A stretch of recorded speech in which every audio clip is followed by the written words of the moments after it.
The man's face was clearly covered with sand, but he dared not reach up to wipe it off because behind him was a 200-meter-high cliff. If he fell, he would certainly die. The man tried his best to grip with his hands, but the nearly vertical cliff face couldn't bear his weight. Soon, the man began sliding down uncontrollably.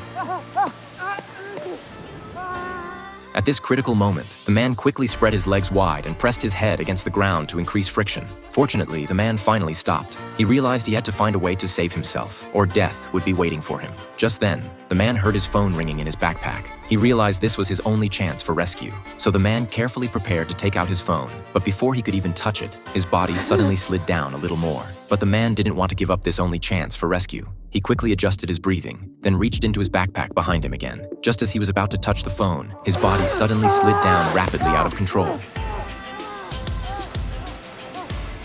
Fortunately, he stopped at the edge of the cliff, but now he had lost any chance of rescue. One careless move and he would fall off the 200-meter cliff. Gradually, the man fell into despair, but he seemed to think of something and began counting numbers in his mouth. It turned out the man was calculating the timing of the waves hitting the rocks. When he counted to 8, he jumped directly.